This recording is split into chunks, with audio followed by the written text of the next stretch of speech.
to another edition of Project Moto. It's been a while, sorry guys, I thought it was about time. We caught up to date with the RD350. To be honest with you, the bike is virtually complete, but I will show you what I've been up to. I have made a lot of videos on the way through. So if you like the video, please like and subscribe. If you don't like the video, write in the comments why. I'm always interested to know what I can do to make this channel better. So we're getting on with it now. We're going to start off with a little catch up in the workshop, and you can see how I'm getting on. Cheers, enjoy. So we'll start with some of the panel work. These are obviously the side panels. I've given them a clean up. They're sort of probably 95% there before being painted. So yeah, quite happy with those, no damage. So they should go straight back on the bike when they're done. The top fairing, I might include a little bit of video here of how I've repaired this, but I've done a lot of plastic welding, repaired the holes where the mirror and the indicator stalks go. There was also a big hole in here, just around that mirror mounting there. And also the tips were missing off either side of the fairing. So I've remade those. Like I say, I might include a video at some point about that. And then the tank, massive amount of work done on the tank, which it looked like it's in pretty good condition, to be honest, but underneath, although the chap had spent quite a lot of time doing some soldering, I had to revisit a lot of these soldered joints and go back over them. And unfortunately I have put a tank seal in the tank, although I say unfortunately, I've done it before on the BMW and I never had any problems with that at all. So that is getting close again for paintwork. Just need to do a bit of remedial works. Again with the fairings, they're in a pretty good place. So what have I been doing? Oh god, what haven't I been doing? In here, the box of powder coated parts are getting less. I've rebuilt the brake calipers. Again, I did make a little video about these, so I might include a little bit there on installing the pistons. I'm not too sure. There's other videos on the YouTube involving that. I've also made the rear master cylinder and this one. So this is the front master cylinder, and yeah, installed the piston in there. All very nice. So that's to basically go back on the bike already. So it's good to rebuild all these parts in a modular way. So the bike, the bike. So this should look quite a lot different now to the last time we saw it. Ta-da! Yep, it's on its wheels. Not bad, huh? Handlebars, right, okay. I'm going to go over this bit by bit because there is a lot of work here. So obviously on the front end, new wheel bearings, new wheel seals, new discs, new bolts, new fork internals, seals, new tyres, which are Bridgestone Battle Axe tyres. You haven't got that much choice when it comes to tyres for these nowadays because of the width and the depth. So I have rebuilt the ignition lock, which although a little bit stiff, does actually work, but I need to get a new key fitted, including the steering lock. That all works, so I was quite pleased with that. Handlebars were installed. All these fasteners and fixings are all torqued up to proper specifications. Same with the handlebars and the little keeper bolts there. And then the center stand has been installed. The brake lever has been installed. The rear foot hangers have been installed. New rear wheel bearings, new discs, new tyres. Obviously all that's been put together. What else have we done? Oh yeah, same on this side. So yeah, rear foot hanger, gear linkage installed, side stand installed. So that's that. I've started actually putting together some of the wiring loom as well, just making the easy connections. I'm going to have to rewrap some of this, but it's okay. This worries me because I don't know what was on the end of there originally. Anyone know? Anyone tell me what was on there originally before I actually get to it? I've got new chains and sprockets. I've got a box full of bits again. I need to go on the bike, so that's good. So I am just coming up to some time off. I've put the clocks on, the clocks are clean. There was something else, I'm sure. Never mind, you won't worry about that. Been too busy. Cup of coffee, so I've only slept for like 3 hours or something. So this is the big deal. Ta-da! Okay, so the engine has been rebuilt. There is video of this as well. Again, you know, I don't know if I'll have time to actually edit it or put it on, but if people want to see, then put some comments on, and I'll try and make some video about that. Because everything's been in pieces, it's been quite hard work to put back together to figure some of this stuff out, and you get, you know, tired, and you know, when you're tired you're trying to work things out. It's very difficult. In here is the oil pump. The oil pump is currently here because, like a few things on this bike, it was actually put together incorrectly. So, and under this, it's loose at the moment, but under this washer here, there is another little shim washer which controls the depth of stroke for the pump. That was missing, which locked the pump, which caused it not to function correctly. You couldn't alter the stroke, so as the bike accelerated, it wouldn't have been getting extra oil. Is this the cause for its season? I don't know. So the carburetors have been rebuilt, had everything new in them, all the pieces, that the main jets, the pilot jets, the float needles, so on and so forth, so on and so forth, on both carburetors. I've just got to do the little balance line tube that goes between here. The reeds have been replaced. All this has been torqued up. Everything has been torqued up correctly as I've gone along, because that's the only way you know it's going to be okay. Oh yeah, I did. I've repaired this cover. Obviously that takes time. Replaced this cover, repaired this cover rather. So hopefully you can see the Yamaha writing on here that had all been ground off. I've actually remade that out of filler on towards the back, and then sanded the lines back in and cut it in with a scalpel. OMG. So a lot of work, but we are getting there. So today what I want to do is some really simple jobs.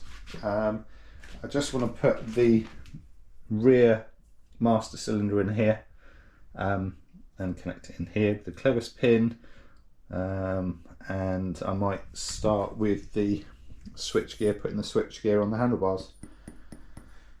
What do you reckon?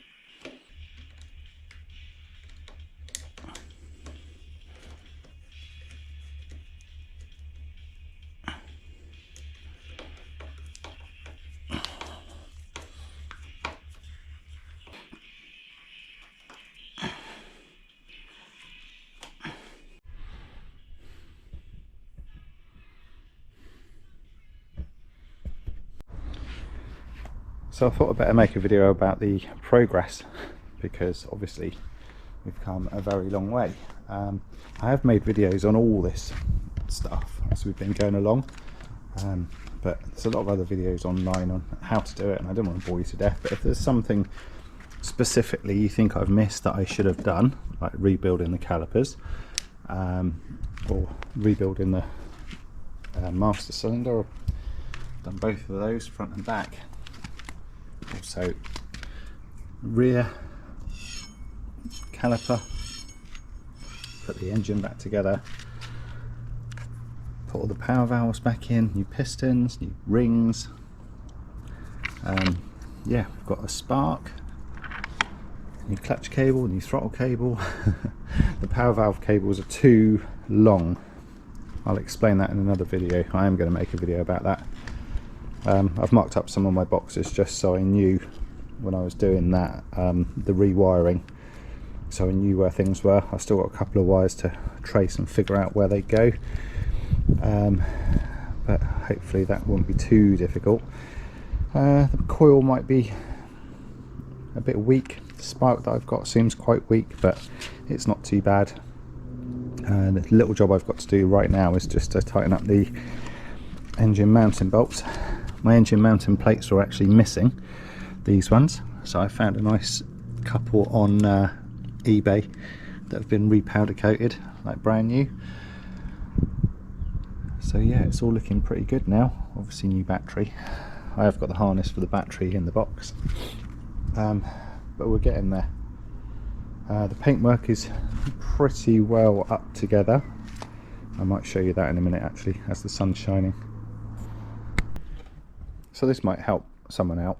When I got this bike, everything was taken to bits. Couldn't find out how this went together. I know it sounds really dumb, and as soon as I worked it out, it was pretty simple. But obviously you've got these adjusters, you've got a spring, and you've got a plastic clip on the back.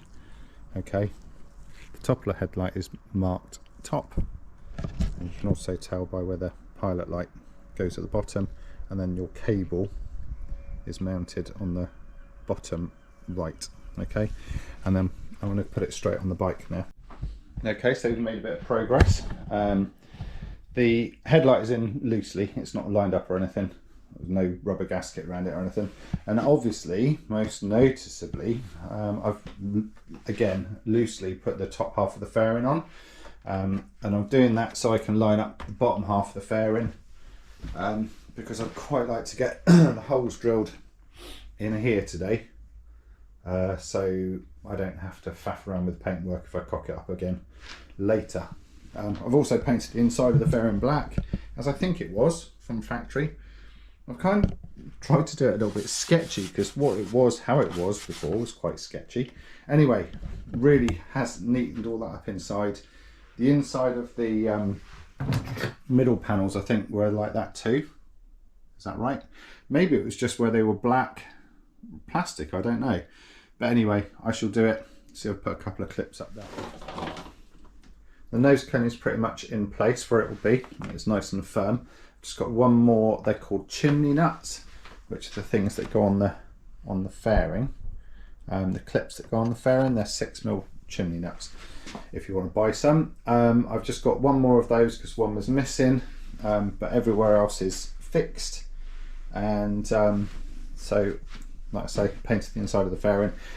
I've taken the side panels back off because I don't want to spoil you and let you see so much all at once. I've drilled the holes for the panels that are the lower panels now, so all the fairing could, in theory, go in place. I have noticed a bit of a disaster, which is really stupid of me, and I don't know why I've done this. So during all the making of this repairing of this fairing, I've noticed that there's these holes, which I presumed, stupidly, were for the mirrors, but they're not. Someone at some point has put aftermarket mirrors on here, and I left the holes thinking they were for the mirrors that I was going to put on the original mirrors, or I thought the rubbers for the mirrors would cover them, but they're not. So I'm going to have to fill these holes in, respray and blend the paint in, that's hours worth of work that I've created for no reason at all, annoyingly. However, it's not that big a deal in the whole scheme of things, because I'm way ahead of where I thought I'd be. This is supposed to be my winter project. Right, so I've got the rear tail light, and I've my 6mm flange nuts have arrived, so because I wanted to put new ones on here. I didn't want to put anything that looked tatty back on the bike really. So we'll just put this on, and this is a new wiring loom with bulbs that I bought. It was something like £15 for the whole unit.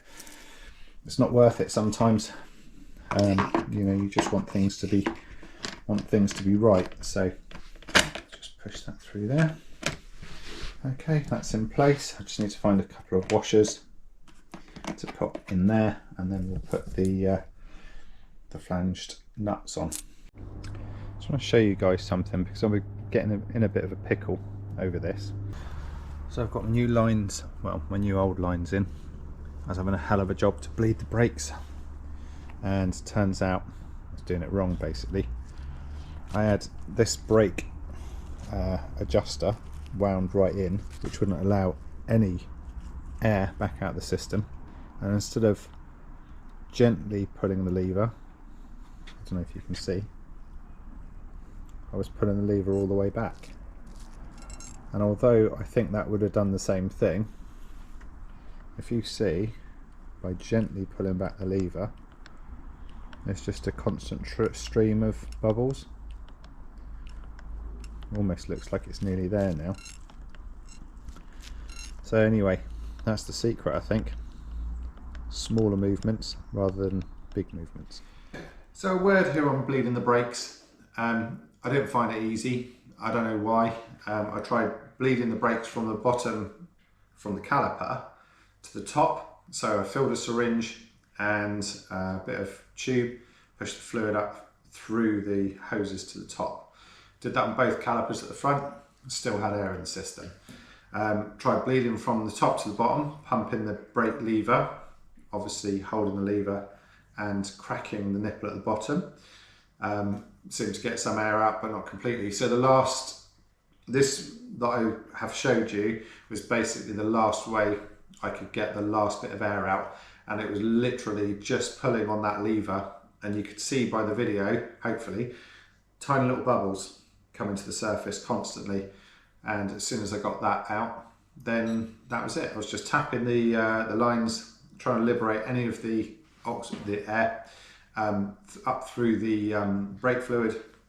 I say eventually they bled through fine, but it took me far too long. So yeah, hope that helps. So I've ordered the graphics for the RD350. These are from a company called Wicked Graphics on eBay and cost around £50. So I think from what I've seen so far, they look very good quality, but you never really know until you start applying the vinyl how it's going to move and stretch and what have you. But that's the full kit anyway, and my priority right now is to fit this blue line here to the tank, because everything pivots around that blue line. I can't apply the red until I've applied this blue sticker, or at least marked it off. So I'm going to see which way around I'm going to do it and make it up as I go along like I normally do, but that's the plan. What I've done here is I've marked a central line down the middle of the tank. I know the yellow tape isn't straight, but the pencil lines are. And then using reference pictures that I've got, I've marked up the blue line here, which is from above that line should be red. Where the blue is remains white, and below is where the blue sticker should go that's on that set. So I can use this. This is my datum line. Okay, hopefully I can butt the blue sticker up to here, and it should follow quite faithfully to that line. If it doesn't, then I'll have to remove and reapply this line, because this line is my masking line for the white stripe. So I'll go ahead and I'll try and put the blue sticker on, see if that follows faithfully like I said, and if it does, then we shall move on from there. So there's quite a lot of potential for this to go wrong now, so wish me luck. I'm going to take the backing off. I don't want it to make contact with the tank yet, if I can help it, but I think it's bound to in some places. Okay, so I'm just going to take the backing off all the way along, hold it off the tank.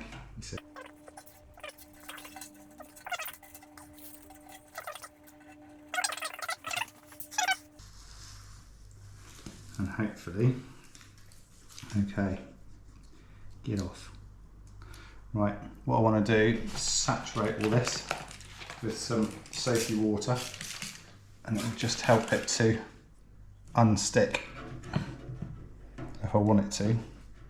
So what I don't want it to do is drag the paint off.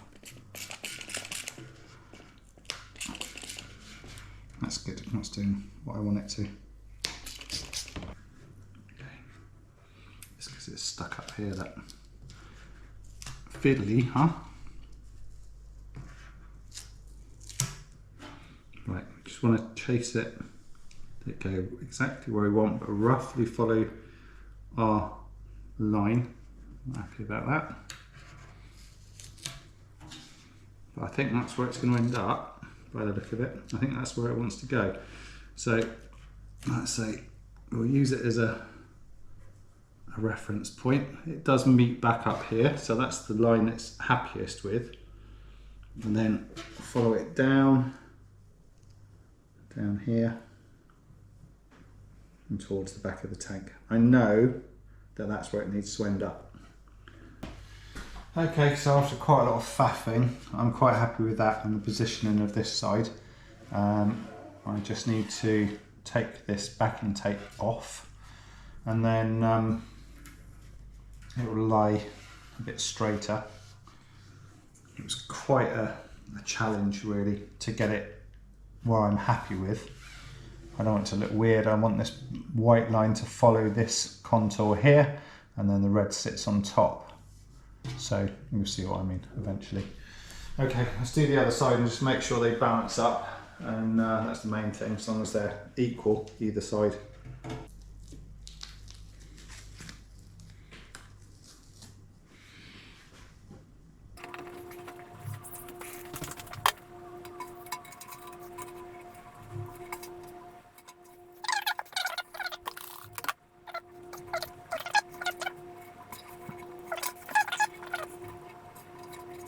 So I'll look at that from 100 different angles before taking the backing paper off. The what would you call it? The front paper protective layer, because that will allow this to flex then. But I just want to look at it and then make sure I'm happy with the all the angles. And here's the finished tank. So I know it looks like there's missed loads of steps in this. I didn't want to make this a painting video on how to. If you want me to make a video about how to paint petrol tanks, then I'll do that. But there's loads of videos on the internet about it. So it was just about more how I got these lines in the correct position. Like I say, I used the blue masking tape to mask off the white. The red is painted. This is a 4-stage paint really. White primer, red base, red metallic, and then clear lacquer over the top. Same with the white. This is a white base, and then it's white primer, white base, white metallic, clear lacquer over the top. So this is a one-shot paint really. If you make any mistakes with the white, you have to start again all the way back from primer. The red, you can get away with it. I hope you agree, looks pretty good. Seems to have got everything in the right places. If you like this video, please like and subscribe, and I will see you again soon. Hopefully not leave the video next time quite so long. Quite a lot to make up, because like I say, the bike's pretty much finished. I hope you enjoyed it, and I'll see you next time. Cheers.